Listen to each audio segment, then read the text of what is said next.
I was really looking forward to my first class flight on Qantas from Sydney to Johannesburg, but unfortunately it was a disappointing experience. Qantas First Class is just not a first class product. Arriving at Sydney Airport, there is a curbside concierge if you come by car, but I travelled from the domestic terminal. There is a dedicated first class check-in area inside the terminal, but really it's nothing special at all. You're standing on slightly different carpet, but you're still in the queue, and there was really nothing distinctive about the check-in experience. The first class area does have a seating area, but I don't know why you would want to use it. Certainly there was no sense that you could sit down and let the staff handle the check-in for you. It's a short walk from the check-in area to the passport check and security check. At some airports, the team will escort you through the departure formalities, but not at Sydney. With Qantas, you're on your own. It was fairly crowded and there was a bit of a wait. Once through security, it's a walk to the Qantas lounge. Like all big airports, Sydney International is as much a big shopping mall as it is an international terminal. I didn't bother with any shops, but all the brands you would expect are here in the terminal.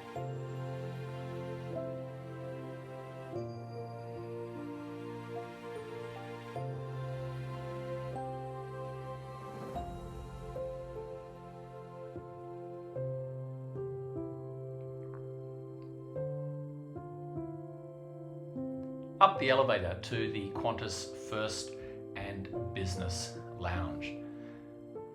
The staff member on the door noticed my first class boarding pass and he gave me a genuinely warm welcome.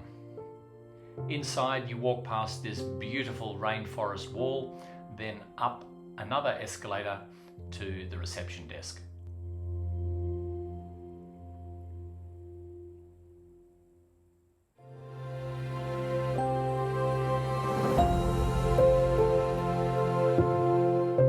The staff on duty today were friendly. They seemed happy to see me. Unfortunately, Nesta was not in the lounge today. To get into this lounge, you need to be travelling first or have One World Emerald status. It's a big lounge with a dedicated area at the end for first class and Platinum 1 travellers.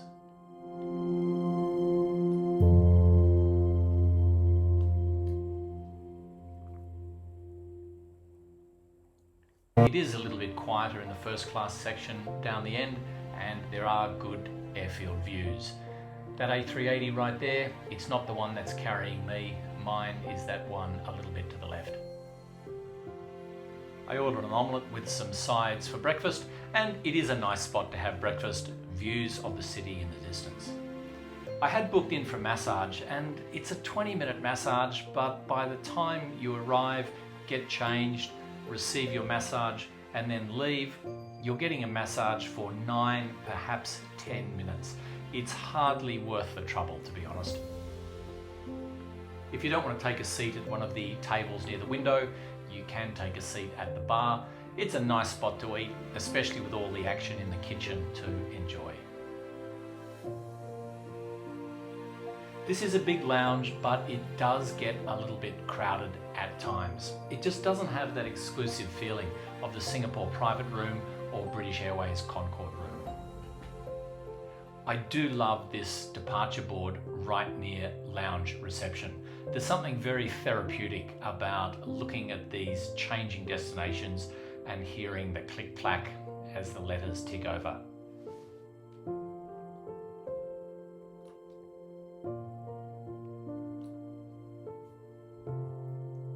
It was soon time to leave for my flight, and really once you leave the lounge, you're on your own. Many airlines will escort first class passengers to the aeroplane, but not Qantas.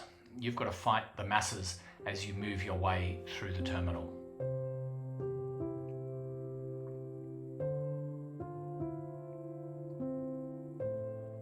No buggy to the gate, but it was a decent walk, and perhaps this is a good thing because the flight to Johannesburg is every minute of 14 hours.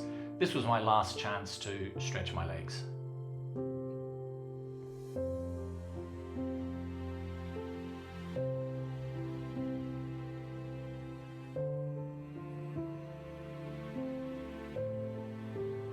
I don't know if this section of the terminal was undergoing renovations or not. It certainly needs a bit of an upgrade. Arriving at the gate, there was a dedicated priority queue for first and business class passengers, and the wait was not long at all.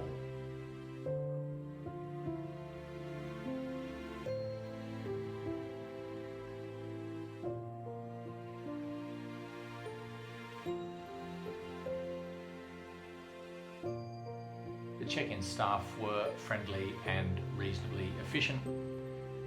Then it was a walk down quite a long aero bridge to the aircraft.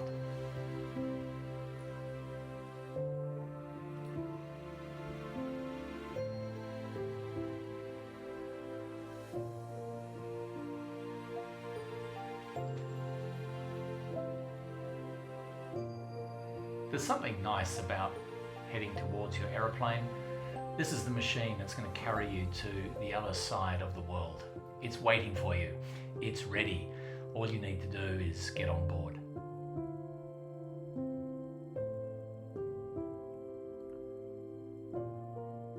The Sydney ground staff were quite friendly. They greeted me each step of the way.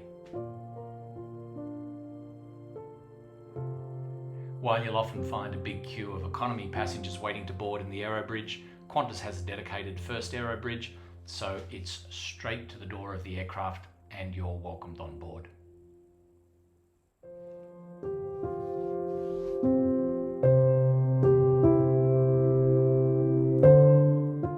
Like all first class cabins, the Qantas First cabin is quite spacious, but this passenger I don't think realised she was standing in my seat.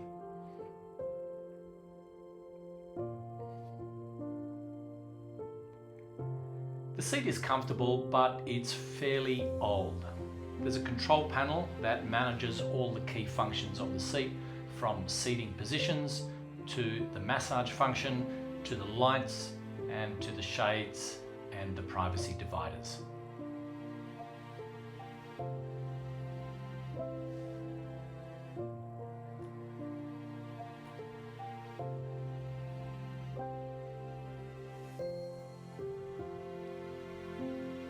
The massage feature has a fairly peculiar vibration function, and I have to say it is kind of relaxing.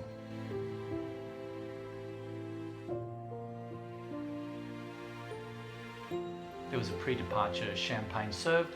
It was a nice champagne. There was some story that went with it, but to be honest, I don't recall the details.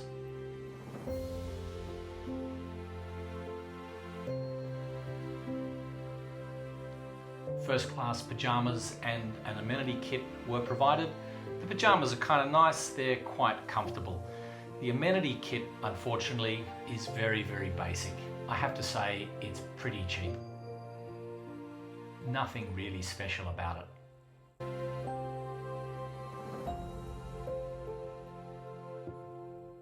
Depending on your seat, you'll either get 2 or 3 windows to look out. That is plenty, but the positioning of the seat means you're a fair way from the window. And if you're like me and like to spend time looking out at what's going on, it's not the best view.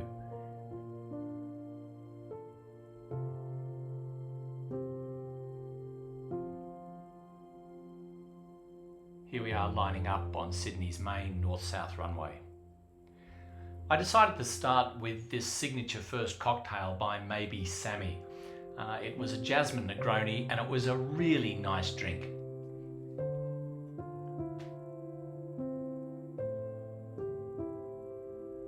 The Neil Perry menu is okay, but really it's not first class quality. This is the sort of menu that you'd get in Singapore Airlines or Qatar business class.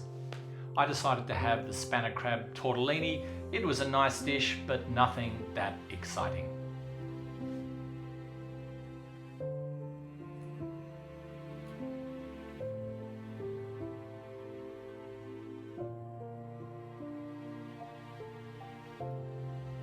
For mains, I had the lamb cutlets, and I've had these before, and they can be a really nice dish. The breadcrumb coating can be tasty and crunchy and delicious, but unfortunately this dish looked okay. It was disappointing to eat. The lamb was kind of tough and the breadcrumb coating was soggy. For dessert, I went for the affogato. Surely this is a dessert that Qantas could deliver as it is supposed to be delivered, and it was okay.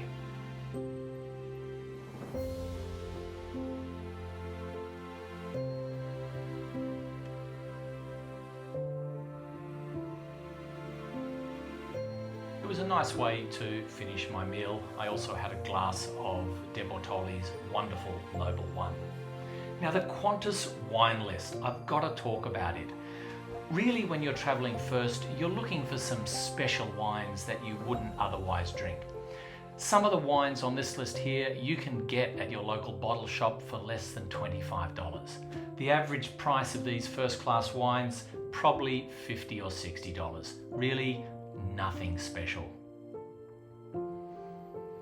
Let me give you another example. On anyone else, you'd be drinking Johnnie Walker Blue Label, but on Qantas First, you'll be drinking Johnnie Walker Green Label blended Scotch, if that's what you want. Really, they should be serving Blue Label or an exclusive single malt. I just like flying above the clouds. It's almost as if you're in a different world.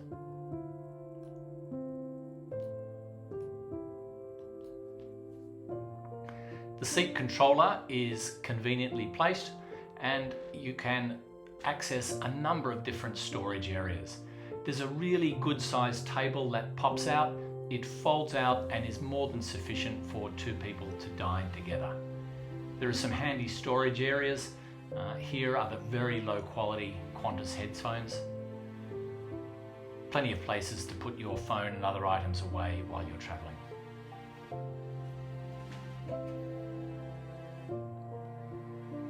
I had another glass of the wonderful De Bortoli Noble One and enjoyed some little chocolate treats as well.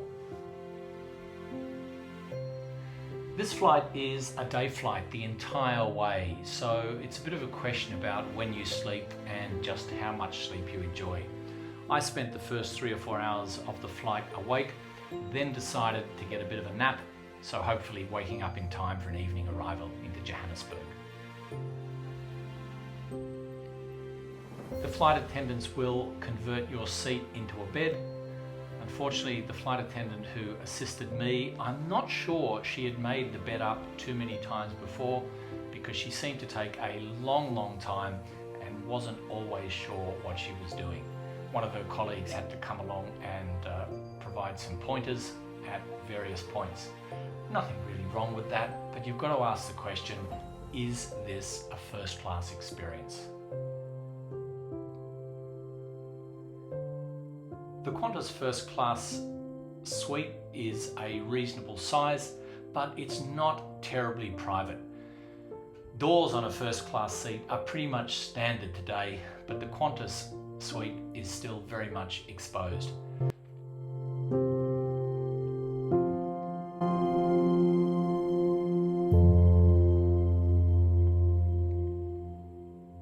The aisle is where the flight attendant is standing right now, and you can see that the seat is angled a little bit towards the left. For takeoff and landing, the seat faces straight ahead, but when you're dining or relaxing or sleeping, the seat turns slightly towards the windows. But as I said before, you're still a fair way away from the window, so if you want to look out, you've got to get up, position yourself, and it's not really a relaxing thing to do.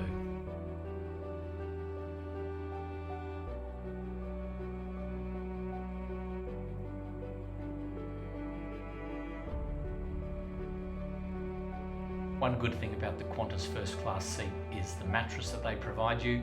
It is a genuinely comfortable mattress, and it does take away any of the little bumps that you might otherwise experience if you were resting or sleeping directly on the seat.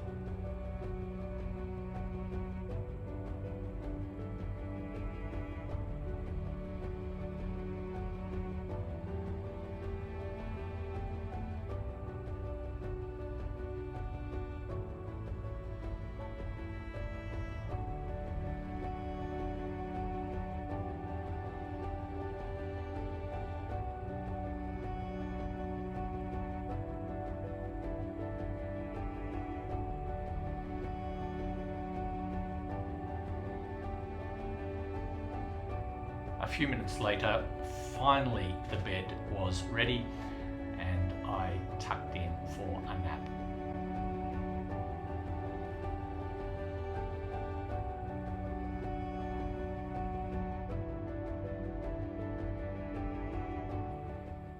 Here I am in bed, the shades are down, the cabin is dark, but the suite is fairly exposed to passing traffic. I woke up about 6 hours later and looked out to endless cloud, really quite beautiful.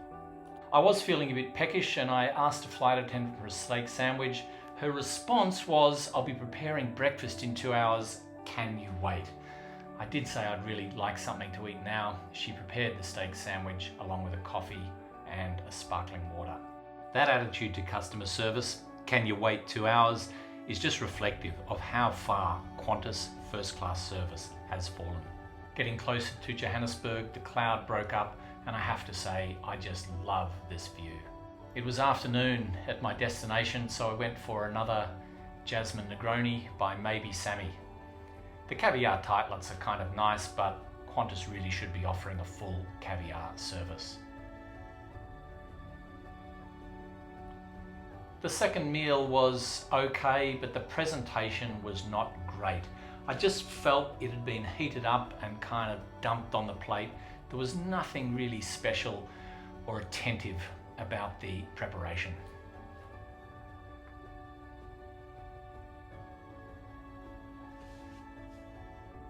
I enjoy going up and down the stairs on the A380, so I wandered upstairs to the business class lounge area. But as is often the case, it was empty.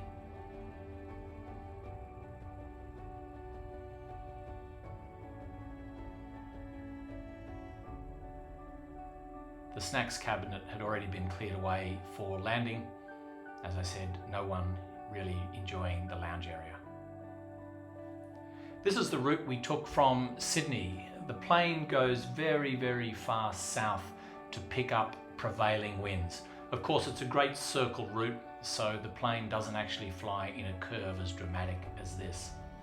The distance that the plane flies from land, quite interestingly, is constrained by the capabilities of the fire suppression system on board. I believe the plane needs to be within 4.5 hours of a suitable airport at any point in time. I guess that means if fire suppression systems could run for longer, the plane could go even further south to pick up better winds.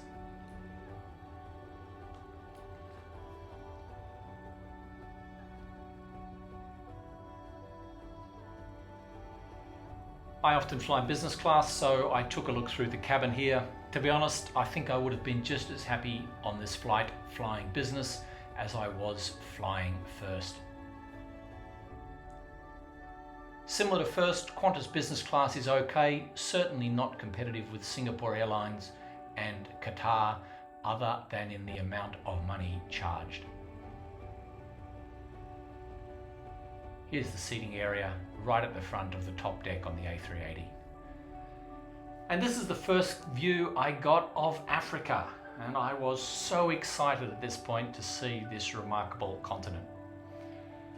There was a bit of twisting and turning as we approached OR Tambo Airport in Johannesburg. Soon enough, we were on the ground. People were stretching and getting their things out ready to deplane. So there's the plane that carried me a third of the way around the world. At the gate, parked next to a beautiful Lufthansa 747-8. So that's my flight. Qantas First Class, I'm sorry, it's a business class experience, but with a first class price tag. I have to say there are better options available.